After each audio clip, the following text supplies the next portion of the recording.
Good morning everyone. तो चलिए हम लोग आज जेनेटिक्स एंड प्लांट ब्रीडिंग में आगे बढ़ते हैं और आज हम लोग जिस टॉपिक के बारे में डिस्कस करने जा रहे हैं वो है आपका क्रोमोजोमल एब्रिएशन, जो कि मोस्ट इंपॉर्टेंट टॉपिक है।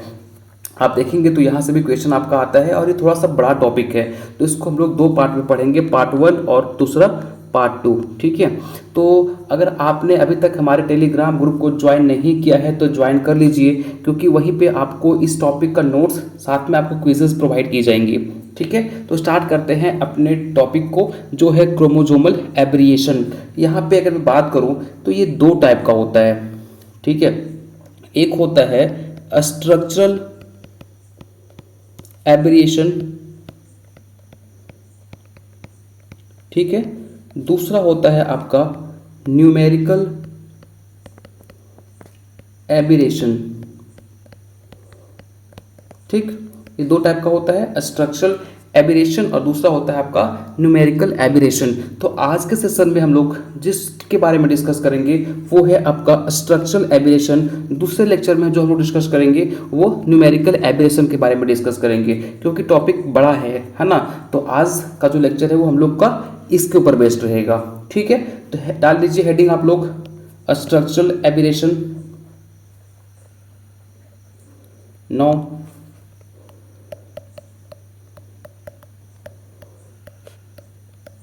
एकदम आराम से पढ़ना है। ठीक है, अगबका के नहीं पढ़ना है, आपको बस कंसेप्ट क्लियर होनी चाहिए। अगर हम बात करें स्ट्रक्चरल एब्रिएशंस के बारे में तो इसमें क्या होगा, मोस्टली इसमें आप देखेंगे तो इसमें आपका जो क्रोमोजोम होता है, क्रोमोजोम जो होता है ना, उसके स्ट्रक्चर में चेंजेस आएंगे। ठीक है, क्रोमोजोम के स्ट्रक्चर में क्या आएगा, आपका चेंजेस आएगा, है ना। याद रहेगा कि भाई स्ट्रक्चरल एब्रिएशन में क्या होता है, क्रोमोजोम के स्ट्रक्चर में परिवर्तन आता है। ठीक है, और इसको हम लोग किस और नाम से जानते हैं, तो इससे हम लोग क्रोमोजोमल म्यूटेशन के नाम से जानते हैं। क्रोमोजोमल म्यूटेशन के नाम से हम लोग इसको जानते हैं। ठीक है, जैसे कि मान के चलिए कि आपका ये क्रोमोजोम है, ठीक है, ABCDE। ठीक है, तो ऐसा होगा कि जो आपका ये सीक्वेंस है वो उठ के यहाँ पे आ जाए। जब ये सीक्वेंस उठ के यहाँ पे आ जाएगा तो क्या हो जाएगा, ADEBC।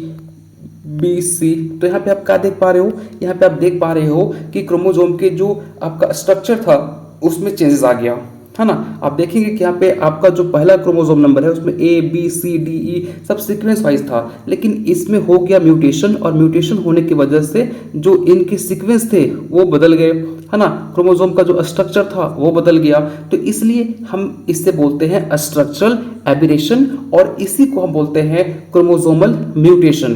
ठीक है, दोनों आपको याद रखना है। चलिए, अब अगर हम बात करें स्ट्रक्चरल एब्रिएशन की तो ये आपका 4 टाइप का होता है फ्रेंड्स। ठीक है, स्ट्रक्चरल एब्रिएशन जो है वो आपका 4 टाइप का होता है। अब कौन कौन सा होता है ये देखते हैं हम लोग वन बाय वन। तो सबसे पहला होता है डिलीशन। ठीक है, सबसे पहला होता है डिलीशन।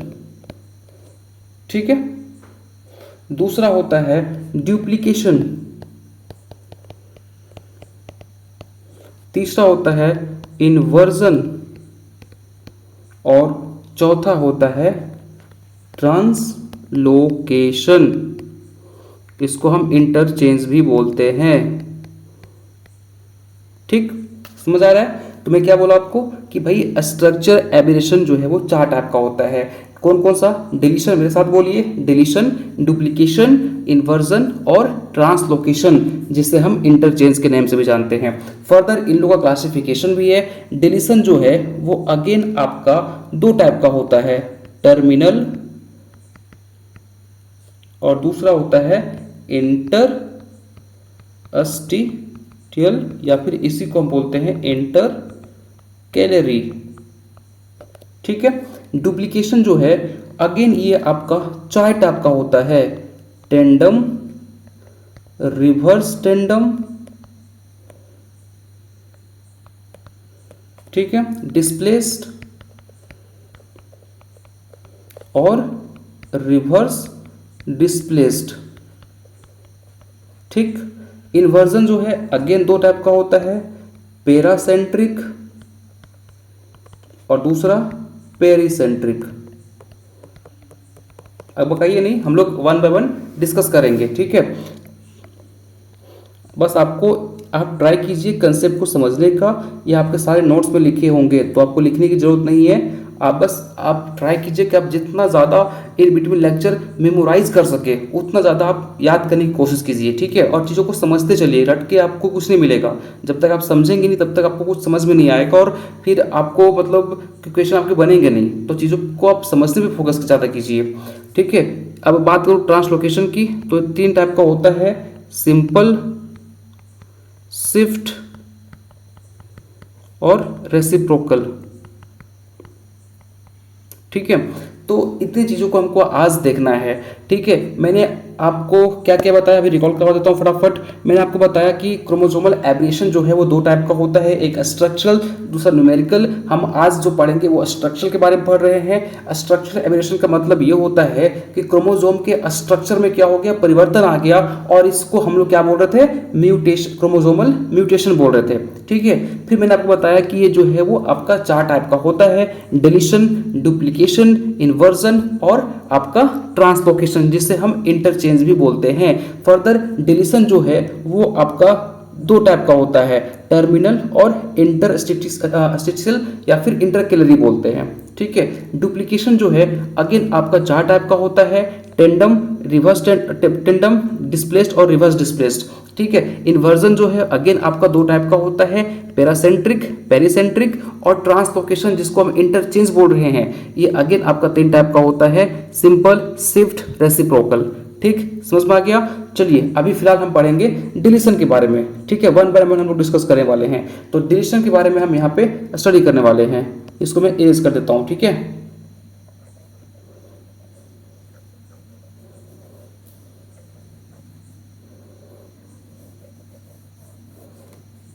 नौ बात करें हम डिलीशन के बारे में, क्या होता है डिलीशन। डिलीशन की अगर मैं बात करूं तो यहाँ पे क्या होगा, जैसे मान के चलिए डिलीशन जो है, मैं यहाँ पे कुछ ना कुछ सेगमेंट आपका डिलीट होगा। दैट मीन्स कि मान के चलिए कि ये आपका ABCDE था, है ना। अब हुआ क्या कि यहाँ पे हो गया म्यूटेशन, और म्यूटेशन होने की वजह से ये वाला जो सेगमेंट है ए गायब हो गया, ठीक है। यहाँ पे फिर BCDE, ये अब क्या हो गया, ये आपका गायब हो गया। अब ये गायब हो गया, that is known as deletion, मतलब वहां से कुछ चीजें डिलीट हो गई, हट गई, ठीक है। तो इसको हम क्या बोलेंगे, डिलीशन बोलेंगे। अब ये आपका 2 टाइप का होता है। कौन कौन सा मैं आपको बताया था, जरा बताइए मेरे को कौन सा होता है 2 टाइप। ये आपको सब सही सोच रहे हैं सर, ये 2 टाइप का होता है। एक होता है दैट इज टर्मिनल, दूसरा होता है इंटरस्टिशियल या फिर इसको हम बोलते हैं इंटरकेलरी, ठीक है। अब देखिए टर्मिनल का मतलब क्या होगा कि यहाँ पे आप देखेंगे कि जो क्रोमोजोमल का जो स्ट्रक्चर है वो डिलीट होगा, कहाँ से, टर्मिनल पोर्शन से। भाई नेम से पता चल रहा है टर्मिनल, टर्मिनल मतलब क्या होगा कि आपका किनारे वाला पोर्शन। जैसे मान के चलिए ये क्रोमोजोम है, यहाँ पे ABCDEFG ऐसे था, ठीक है। और यहाँ पे अगर यहाँ पे क्या होता है, टर्मिनल के अंदर अगर म्यूटेशन हो गया तो ये किनारे वाला पोर्शन या तो AB हटेगा या फिर आपका FG हटेगा। मतलब यहाँ पे जो क्रोमोजोम का स्ट्रक्चर जो डिलीट हो रहा है वो कहाँ से होगा, आपके किनारे से होगा, ठीक है। मतलब ये वाला एरिया होगा, टर्मिनल पोर्शन से होगा, या तो ये एरिया होगा या तो फिर ये एरिया होगा, ठीक है। इसको बोलते हैं टर्मिनल डिलीशन। यहाँ पे क्रोमोजोम का जो डिलीशन हो रहा है वो कहाँ से हो रहा है, टर्मिनल पोर्शन से हो रहा है, ठीक है। और इंटरस्टिशियल की बात करें, फिर इंटरकेलरी की बात करें, तो यहाँ पे क्या होता है, जैसे 10 मान के चलिए कि ये A है, ये B है, C है, D है, E है, F है, G है, ठीक है। तो यहाँ पे क्या होता है कि बीच वाला पोर्शन से हटता है। अगर यहाँ म्यूटेशन हो गया तो आपका जो टर्मिनल पोर्शन है वो नहीं हटेगा, यहाँ पे बीच वाला पोर्शन हटेगा। जैसे लाइक CDE है वो हट गया, है ना, इस पोर्शन में जो है वो डिलीट हो गया, ये पोर्शन आपका हट गया। तो इसको हम क्या बोलते हैं, इंटरस्टिशियल या फिर हम इंटरकेलरी बोलते हैं, ठीक। यहाँ तक क्लियर हो गया भाई। डिलीशन जो है इसमें क्या होता है, आपके जो क्रोमोसोम के सीक्वेंस होते हैं वो डिलीट हो जाते हैं। अगर ऊपर से मतलब टॉप पोर्शन से हट रहा है तो टर्मिनल बोलेंगे, अगर बीच से हट रहा है तो इंटरकेलरी या फिर इंटरस्टिशियल बोलेंगे, ठीक है। क्लियर हो गया यहाँ तक? दूसरा कोई दिक्कत नहीं ना? चलिए आगे बढ़ते हैं दूसरे टाइप में। दूसरा जो आपका है, बस समझते चलिएगा, इंपॉर्टेंट है, ठीक है। यहाँ से क्वेश्चन देखेंगे तो आपका एएफओ में भी क्वेश्चन आया हुआ है। दूसरा बात करें अगर हम, दूसरा है आपका डुप्लीकेशन। तो इससे पहले क्या हो रहा था? डिलीट हो रहा था। यहाँ पे क्या होगा? डुप्लीकेट होगा भाई। यहाँ पे क्या होगा? डुप्लीकेट होगा। क्या डुप्लीकेट होगा सर? क्रोमोसोम जो है वो डुप्लीकेट हो जाएगा। अब इनके अगेन 4 क्लासिफिकेशन है। कौन कौन सा? एक है आपका टेंडम, दूसरा है रिवर्स टेंडम, तीसरा है आपका डिस्प्लेस्ड, चौथा है रिवर्स डिस्प्लेस्ड। ये 4 टाइप का होता है आपका डुप्लीकेशन, ठीक है। डुप्लीकेशन का सिंपल सा मतलब है, जैसे मान के चलिए कि ये आपका क्रोमोसोम है, ठीक है। अब यहाँ पे ये क्रोमोसोम में जैसे मान के चलिए कि ये ए है, ये बी है, सी है, डी है, ई है ना। प्रीवियस में क्या हो रहा था डिलीटेशन के अंदर कि चीज़ें आपकी डिलीट हो जा रही थी, वो वहाँ से वो चीज़ें हट जा रही थी। लेकिन यहाँ पे डुप्लीकेट हो जाएगा। डुप्लीकेट का मतलब अगर एक है तो इसका एक और हो जाएगा, इसका एक और हो जाएगा। मतलब एक चीज़ें यहाँ से डुप्लीकेट हो रही है, मतलब इसी का एक और कॉपी बन रहा है, इसी का एक और कॉपी बन रहा है। तो इसी तरीके से यहाँ पे क्या होता है कि इसके कॉपी बनना स्टार्ट हो जाता है। जैसे ए बी है तो यहाँ पे क्या हो जाएगा? A B, A B, C, D, E. That means देखेंगे यहाँ पे आपकी, यहाँ पे क्या हो जा रहा है? कॉपी बन जा रहा है। ए बी है ना, ए बी के एक और कॉपी बन गया। दैट इज कि यहाँ पे चीज़ें आपकी डुप्लीकेट हो रही है, एक का 2 बन रहा है, ठीक है। तो टेंडम के अंदर क्या होता है, ध्यान समझिएगा। इसको आप एक बार रीड कीजिए, हाँ मेरे बात मानिए, इसको आप एक बार रीड कीजिए। डुप्लीकेशन के अंदर कौन कौन सा चीज़ें आ रही हैं, आप कल जाके भूल जाएंगे। इसको एक बार देखिए, 1 मिनट का टाइम है आपके पास।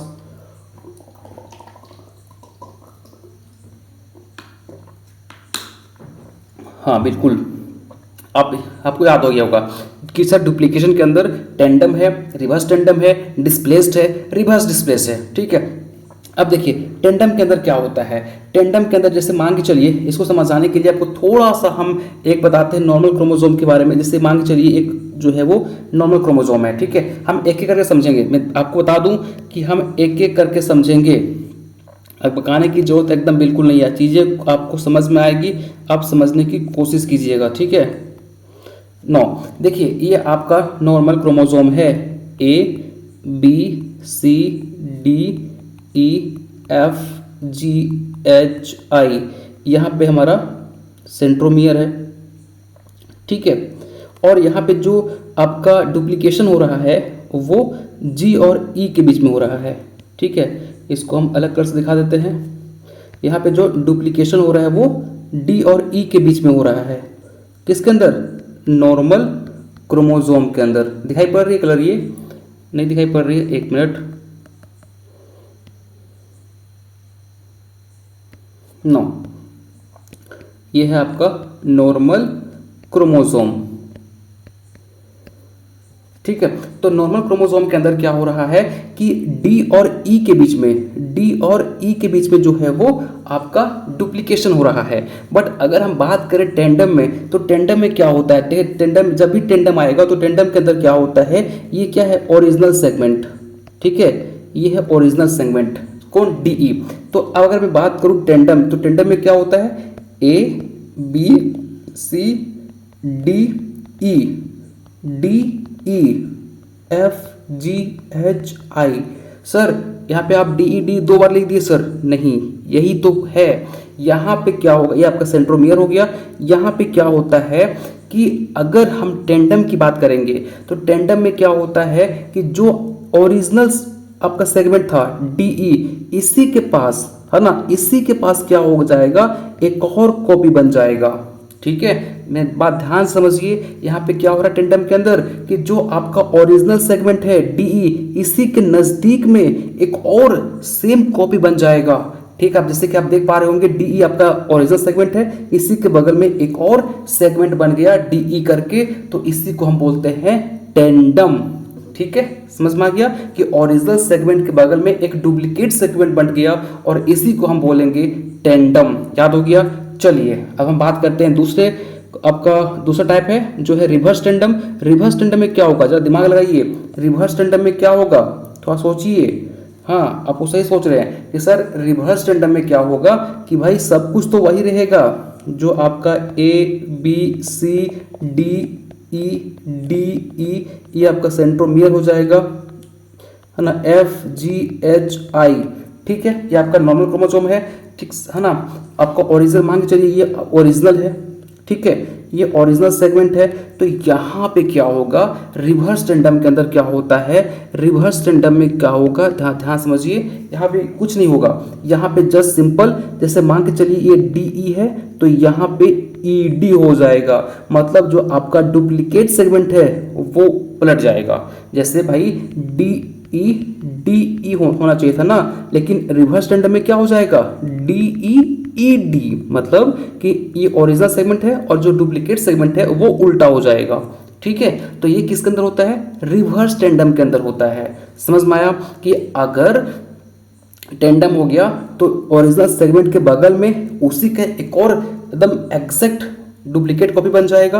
रिवर्स टेंडम में क्या होगा कि जो आपका ओरिजिनल सेगमेंट है उसी के बगल में एक और सेगमेंट बनेगा, लेकिन इस बार जो आपके अल्फाबेट है वो बदले हुए रहेंगे, है ना, जो जीन होंगे वो उल्टा होंगे। जैसे आप डी ई, इसी का यहाँ पे देखेंगे तो ई डी हो जाएगा, है ना, ये जो डुप्लीकेट कॉपी है वो रिवर्स में रहेगा, ठीक, समझ में आ गया। चलिए तीसरा हम बात करते हैं डिस्प्लेस्ड, ठीक है, एक मिनट, तीसरा बात करते हैं डिस्प्लेस्ड। देखिए इसी से आपको सब समझ में आ जाएगा, ठीक है ना। बात करें हम डिस्प्लेस्ड, तो यहाँ पे क्या होता है, देखिए कुछ नहीं होता है भाई, सिंपल सा है, आपको आसान समझ में आ जाएगा। यहाँ पे देखिए A D E B C D E F G H, ठीक है, यहाँ पे सेंट्रोमियर हो गया आपका, ये आपका ओरिजिनल सेगमेंट हो गया, ठीक है, ये आर्म 1, ये आर्म 2, है ना, सेंट्रोमियर के इधर फर्स्ट आर्म और इसके इधर सेकेंड आर्म, ठीक है। अब देखिए यहाँ पे क्या होता है, हम बात करें डिस्प्लेस्ड की, तो डिस्प्लेस्ड में क्या होता है, देखिए ये आपका ओरिजिनल सेगमेंट हो गया। अब ओरिजिनल सेगमेंट के नज़दीक में नहीं भाई, टेंडम में क्या हो रहा था, इसी के जस्ट बगल में डुप्लीकेट सेगमेंट बन जा रहा था, लेकिन यहाँ पे डिस्प्लेस्ड में क्या होगा कि ये नज़दीक में नहीं बनेगा, ये आपका दूर में जाके बनेगा, ठीक है। आप देखिए नज़दीक में नहीं है, जो आपका ओरिजिनल सेगमेंट से नज़दीक में आपका डुप्लीकेट सेगमेंट नहीं है, आपका जो और डुप्लीकेट सेगमेंट है वो ओरिजिनल सेगमेंट से दूर में है, अवे में है, सो इसलिए इसको हम क्या बोलेंगे, डिस्प्लेस्ड, है ना, डिस्प्लेस्ड क्रोमोसोम स्ट्रक्चरल एबेरेशन, ठीक है, समझ में आ गया। यहां तक कोई दिक्कत, डिस्प्लेस में क्या हुआ कि भाई ओरिजिनल सेगमेंट से दूर में बनेगा आपका जो डुप्लीकेट कॉपी है, ठीक है, ये डिस्प्लेस के अंदर होता है। अब दिमाग लगाइए कि रिवर्स डिस्प्लेस में क्या होगा,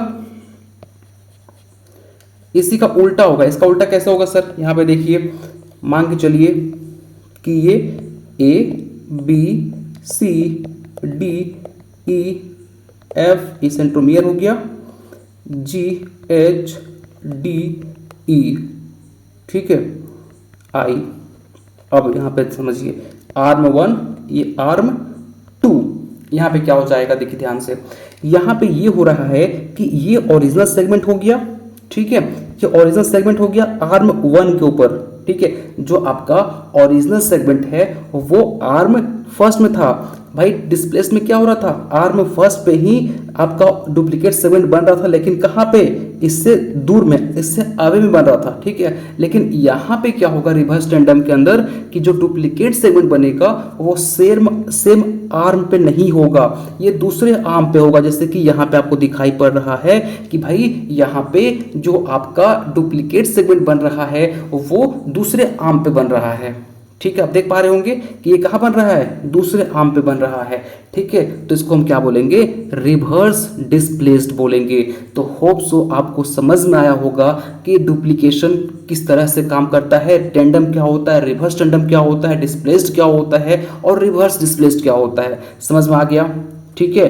मैं एक बार रिकॉल करवा दूँ, आपको करवा देता हूँ। देखिए अगर ये आपका ओरिजिनल सेगमेंट है डीई, अगर इसी के जस्ट बगल में एक और कॉपी बन जाए जो एग्जैक्ट सेम हो डीई के, तो उसको क्या बोलेंगे हम, टेंडम बोलेंगे। और अब रिवर्स टेंडम क्या होता है कि इसी के जस्ट बगल में एक और कॉपी बन रहा है, लेकिन ये उल्टा है, मतलब यहाँ पे डी है तो यहाँ पे क्या बन जाएगा, ईडी बनेगा, जस्ट इसका उल्टा बन जाएगा, तो उसको रिवर्स टेंडम बोलते हैं। डिस्प्लेस्ड में क्या होगा भाई, डिस्प्लेस्ड के अंदर ये होगा कि सर जो ये ओरिजिनल सेगमेंट है और यहाँ पे जो डुप्लीकेट सेगमेंट बनेगा वो इसके नजदीक में ना बन के इससे दूर में बनेगा और सेम आर्म पे बनेगा, ठीक है। लेकिन अगर रिवर्स डिस्प्लेस की बात करें तो यहाँ पे ये ओरिजिनल सेगमेंट है और यहाँ पे जो डुप्लीकेट सेगमेंट बनेगा वो सेम आर्म पे ना बन के ये दूसरे आर्म पे बनेगा, ठीक है। समझ में आ गया, इसको क्या बोलेंगे, रिवर्स डिस्प्लेस बनेंगे। इसको एक बार देखिए, कोई डाउट है तो डेफिनेटली पूछिए, लगता नहीं कि कोई डाउट होगा आपको।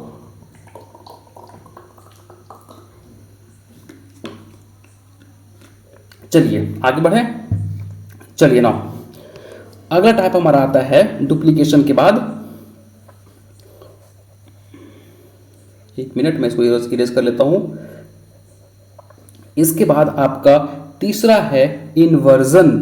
इन्वर्जन क्या होता है, देखिए ध्यान समझिएगा। इन्वर्जन की अगर मैं बात करूं तो ये दो टाइप का होता है, जैसा कि मैंने आपको पहले भी बताया था। कौन कौन सा होता है, पेरासेंट्रिक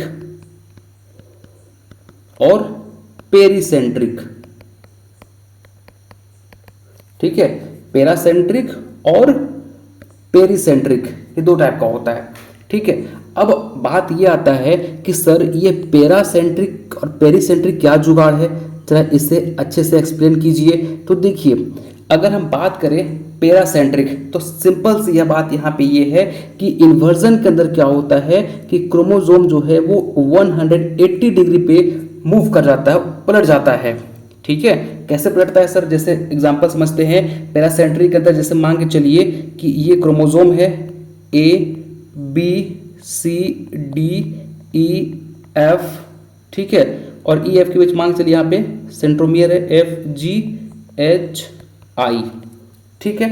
तो पेरासेंट्रिक के अंदर सबसे पहला बात तो आप ये समझिएगा कि यहाँ पे है ना, यहाँ पे आपका सेंट्रोमियर इन्वॉल्व नहीं होगा भैया, सेंट्रोमियर यहाँ पे इन्वॉल्व नहीं होगा। दैट मीन्स कि जो भी चेंजेस आएंगे स्ट्रक्चर में वो ये सेंट्रोमियर से दूर आएंगे, मतलब इधर चेंजेस आ सकता है लेकिन यहाँ पे चेंजेस आपको देखने को नहीं मिलेगा पेरासेंट्रिक के अंदर, ठीक है। तो इसको आप याद कैसे करिएगा, जैसे मान चलिए पेरा कमांडो जो होते हैं वो बीच में फाइट नहीं करते, वो जो है वो किनारे किनारे में फाइट करते हैं। ऐसे याद करने के लिए आप रख सकते हो, ठीक है ना। तो आप कंफ्यूज होगे एग्जाम के अंदर।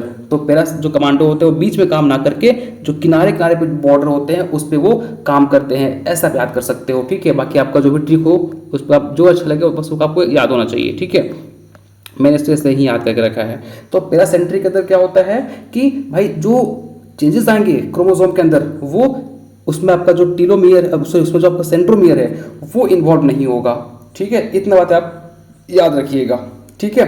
तो यहाँ पे क्या होता है, जैसे मान के चलिए यहाँ तो समझ आ गया आपको कि सर इसमें जो है वो सेंट्रोमियर हमारा इन्वॉल्व नहीं होगा। दैट मीन्स कि जो भी चेंजेस आएगा वो सेंट्रोमियर से अवे आएगा, दूर में आएगा, ठीक है। या तो यहाँ आएगा या तो फिर इधर आएगा, है ना। तो यहाँ पे जैसे मान के चलिए था, अब यहाँ पे इसका जो रोटेशन है वो कैसा होगा, 180 डिग्री में। तो जैसे मान के चलिए ए हो जाएगा A B, ठीक है, A B D C, sorry A, एक मिनट 180 डिग्री में होगा ना, तो ये A B D C B ऐसे जा सकता हो, मतलब ये जो है वो ऊपर आ जाएगा, ठीक है। इसको आप ऐसे बोल सकते हो कि A B E, है ना, E D C, ठीक है। आप देख पा रहे होंगे क्या हो गया, ये 180 डिग्री में रोटेट हो गया, ठीक है। तो यहाँ पे यही होता है कि ये वाला पोर्शन यहाँ पे बी के नीचे आ जाएगा, ये इसके नीचे आ जाएगा, ये इसके नीचे आ जाएगा, ठीक है। तो पहली बात आपको याद ये रखना है जो आपके एग्जामिनेशन पॉइंट ऑफ व्यू से इंपॉर्टेंट है कि भैया पेरासेंट्रिक के अंदर जो भी चेंजेस आता है वहाँ पे हमारा सेंट्रोमियर जो है वो इन्वॉल्व नहीं होता है, ठीक है। सेंट्रोमियर जो है वो इन्वॉल्व नहीं होता है। तो क्या सर पेरिसेंट्रिक के अंदर इन्वॉल्व होगा, या ऑफकोर्स यहाँ पे देखेंगे तो आपका सेंट्रोमियर जो है वो इन्वॉल्व होता है, ठीक है। यहाँ पे जो भी चेंजेस आएंगे वो सेंट्रोमियर से इधर दूर में आएंगे, नजदीक, इसके नज़दीक नहीं आएगा, इससे दूर में ही आएगा। और कितना रोटेशन होता है 180 डिग्री का। ठीक है। यहाँ पे भी क्या होता है कि यहाँ भी 180 डिग्री का ही आपको रोटेशन देखने को मिलेगा, लेकिन यहाँ पे जो भी चेंजेस होगा वो सेंट्रोमियर उसमें इनको इंक्लूड रहेगा। जैसे मान के चलिए कि ये क्रोमोसोम है, यहाँ पे आपका ABCDEFG है ना, और यहाँ पे मान के चलिए यहाँ पे सेंट्रोमियर है। ठीक, ये सेंट्रोमियर हो जाएगा आपका। तो यहाँ पे जो भी आपका रोटेशन होगा उसमें ये सेंट्रोमियर जो है वो इंक्लूड रहेगा। मतलब यहाँ पे जो भी आपको रोटेशन देखने को मिलेगा, जो सीक्वेंस चेंज देखने को मिलेगा, वो इधर नहीं मिलेगा, बीच में मिलेगा। ठीक है, बीच में मिलेगा। तो इसका अगर हम 180 डिग्री पे रोटेशन कराएंगे तो क्या बन जाएगा इसका बन जाएगा आपका ABCFEDG। ठीक है, ये आपका बन जाएगा। दैट मीन्स कि यहाँ पे देखेंगे तो ये भी जो है वो 180 डिग्री पे रोटेट हो गया। तो आपको सिर्फ इतना बात याद रखने हैं, क्या रोटेट हो रहा है, कैसे रोटेट हो रहा है, ये इंपॉर्टेंट नहीं होता है। इंपॉर्टेंट आपको ये याद रखना है यहाँ पे कि भाई जो भी रोटेशन हो रहा है, ठीक है, अगर हम पेरासेंट्रिक की बात करें तो पेरासेंट्रिक के अंदर बस इतना याद रखना कि इसके अंदर सेंट्रोमियर जो है वो इन्वॉल्व नहीं होता है। 180 डिग्री का रोटेशन देखने को मिलता है। पेरिसेंट्रिक के अंदर आपको याद रखना है कि यहाँ पे जो आपको रोटेशन देखने को मिलेगा उसमें सेंट्रोमियर जो है वो इन्वॉल्व होता है। ठीक है, बस इतना आपको याद रखना है। ठीक है, आगे बढ़े। चलिए, अगला टाइप आपका जो है वो है दैट इज ट्रांसलोकेशन। ठीक है, ये आपका जो फोर्थ टाइप है वो क्या है, ट्रांसलोकेशन। और ये मैंने बताया आपको जस्ट कि ये 3 टाइप का होता है। कौन कौन सा याद है आपको? ये आपको याद होगा सर, एक था सिंपल, दूसरा था आपका शिफ्ट, तीसरा था रेसिप्रोकल। ठीक है, तो सिंपल सा है। सबसे पहला जो क्वेश्चन यहाँ पे ये आता है कि ट्रांसलोकेशन किसके बीच होता है। तो सबसे पहला क्वेश्चन, ये सब पूछे ना पूछे, ये क्वेश्चन तो 100% पूछ देगा कि भाई जो ट्रांसलोकेशन आप पढ़ रहे हो ये किसके बीच में होता है। पता है आपको, सर ने पढ़ाया है कि नहीं? तो भाई जो ट्रांसलोकेशन है वो नॉन होमोलोगस क्रोमोसोम के बीच में होता है। याद रखिएगा कि जो ट्रांसलोकेशन होता है ना वो हमेशा नॉन होमोलोगस क्रोमोसोम के बीच में होता है। ठीक है, याद रहेगा। चलिए समझते हैं चीज़ों को आराम आराम से। पहला आता है सिंपल। जैसे मान के चलिए कि ये क्रोमोसोम है, ठीक है, ये क्रोमोसोम है। एक मिनट। चलिए, ये क्रोमोसोम मान के चलिए, ये दूसरा क्रोमोसोम मान के चलिए, है ना। समझिएगा चीज़ों को, बहुत मज़ा आएगा ये टॉपिक को पढ़ने में। ठीक है, ये एक और क्रोमोसोम मान के चलिए, और ये एक और क्रोमोसोम मान के चलिए। ये क्रोमोसोम जो है आपस में अलग अलग हैं, ये नॉन होमोलोगस क्रोमोसोम है। ठीक है, ये मान के चलिए ए है। एक मिनट, इसी के लिए लिखता हूँ ना तो आपको समझ में आएगा। ABCDEFG, है ना, MNOPQ। ठीक, आगे बढ़ते हैं। यहाँ देखिए। अच्छा, आपको एक काम करूँ क्या, इसको फोटोग्राफ से समझा दूँ, समझ में आएगा आपको? ठीक है, क्योंकि जो डायग्राम को ड्रॉ करने में काफ़ी टाइम लगेगा, तो आपको मैं यहाँ पे एक फोटोग्राफ इंसर्ट करता हूँ, देखता हूँ उससे आपको समझ में आती है तो अच्छा है। फिर वैसे यहाँ से की क्वेश्चन पूछता है कि रेसिप्रोकल में जो है वो ट्रांसलोकेशन किसके बीच में होता है, तो नॉन होमोलोगस क्रोमोसोम के बीच में होता है। हाँ, थोड़ा सा क्वालिटी खराब हो जा रही है, बस आप चीज़ों को समझिए। ठीक है, यहाँ पे क्या होता है, देखिए ध्यान से, यहाँ पे क्या होगा, पहला सिंपल के अंदर क्या होता है, देखिए सिंपल के अंदर क्या होता है कि जो क्रोमोसोम का एक्सचेंज होता है वो टर्मिनल पोर्शन पे होता है। मतलब कि नॉन होमोलोगस का जो सीक्वेंस है वो कहाँ पे आके जुड़ जाएगा, टर्मिनल पोर्शन पे। तो यहाँ पे जो नॉन होमोलोगस का जो आपका जो ब्रेक होगा ना, जो यहाँ पे नॉन होमोलोगस जो है वो क्रोमोसोम ब्रेक होते हैं, तो आगे कहाँ जुड़ेंगे, टर्मिनल पोर्शन पे। जैसे मान के चलिए कि ये क्रोमोसोम है, ये क्रोमोसोम है, ये पहला क्रोमोसोम है, दूसरा क्रोमोसोम है, दोनों आपस में क्या है, नॉन होमोलोगस है। तो यहाँ का जो सीक्वेंस है, यहाँ से जो ब्रेक होगा वो सीक्वेंस आके यहाँ पे जुड़ जाएगा, टर्मिनल पोर्शन पे आके जुड़ जाएगा। ठीक है, तो इसको बोलते हैं आपको सिंपल बोलते हैं। ठीक, दूसरा आपका आता है शिफ्ट। शिफ्ट में क्या होता है, बीच में आके जुड़ेगा। देखिए यहाँ पे बीच में, यहाँ जुड़ा और यहाँ के बीच में ही आके जुड़ रहा है, ये इधर आके नहीं जुड़ रहा है, इधर जुड़ता तो फिर सिंपल हो जाता। ठीक है, लेकिन यहाँ पे देख पा रहे होंगे कि ये बीच में आके, अब ये बीच में आके शिफ्ट हो रहा है, देख रहे हैं, ये बीच में आके शिफ्ट हो रहा है, तो इसलिए इसको बोलते हैं हम लोग क्या, शिफ्ट। ये कहाँ पे होगा, बीच में होगा, इंटर कैलरी पोर्शन पे ये देखने को मिलता है। ठीक है, फिर देखेंगे रेसिप्रोकल। तो रेसिप्रोकल में क्या होता है कि म्यूचुअल, यहाँ पे म्यूचुअल एक्सचेंज होता है। ठीक है, बिटवीन नॉन होमोलोगस क्रोमोसोम। देखिए यहाँ पे ए बी है, यहाँ पे देखिए ए बी कहाँ पे, टर्मिनल पोर्शन पे है, यहाँ पे टर्मिनल पोर्शन पे है। यहाँ पे एम एन ओ है, यहाँ पे देखिए एम एन ओ है, कहाँ पे है, टर्मिनल पोर्शन पे। तो यहाँ पे देखिए, यहाँ पे क्या है, टर्मिनल पोजीशन पे है।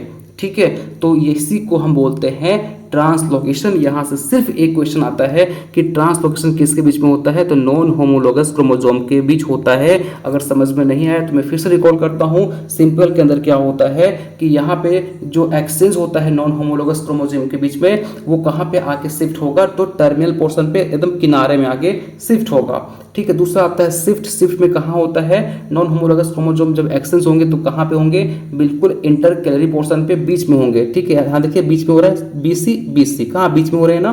ठीक है, रेसिप्रोकल के अंदर क्या होता है, रेसिप्रोकल के अंदर जो क्रोमोसोम शिफ्ट होते हैं वो आपका म्यूचुअल एक्सचेंज होता है। ठीक है, यहाँ पे देखिए ए बी आपका टर्मिनल पोजीशन पे, यहाँ भी टर्मिनल पोजीशन, यहाँ भी देखिए टर्मिनल, यहाँ भी टर्मिनल, एम एन ओ, यहाँ भी एम एन ओ, एकदम म्यूचुअल एक्सचेंज हो रहा है यहाँ पे। ठीक है, रेसिप्रोकल के अंदर क्या होता है, म्यूचुअल एक्सचेंज होता है। बस इतनी बातें आपको याद रखनी है। ठीक है, और ठीक है, यहाँ तो कोई दिक्कत नहीं ना, होप सो समझ में आ गया होगा आपको। तो ये था हमारा आज का सेशन, जहाँ पे हम लोगों ने डिस्कस करी स्ट्रक्चरल एब्रेशन के बारे में। नेक्स्ट लेक्चर में हम डिस्कस करेंगे न्यूमेरिकल एब्रेशन के बारे में, जहाँ पे एन्यूप्लाइडी, पोलियोप्लाइडी, क्लाइनेफेल्टर सिंड्रोम, डाउन सिंड्रोम, ठीक है, इस सब के बारे में हम डिस्कस करेंगे। तो टिल देन मिलते हैं नेक्स्ट लेक्चर में, तब तक अपनों का ख्याल रखें। ठीक है, मेहनत करते रहें, चीज़ें आपको अवश्य मिलेगी। कोई भी डाउट होता है तो डेफिनेटली आप पूछिए, मैं आपके कमेंट का रिप्लाई आपको जरूर दूंगा। तो आप जाके कमेंट में पूछ सकते हैं कि सर मुझे इस पोर्शन से डाउट है, इस चीज़ पे मुझे वीडियो चाहिए, ये चाहिए सर, वो चाहिए, जो है आपकी प्रॉब्लम वो आप हमारे कमेंट सेक्शन में मेंशन कीजिए, मैं आपको वहाँ पर रिप्लाई दूंगा। ठीक है, होप सो आपको आज का सेशन समझ में आया होगा। मिलते हैं नेक्स्ट लेक्चर में। Thank you so much.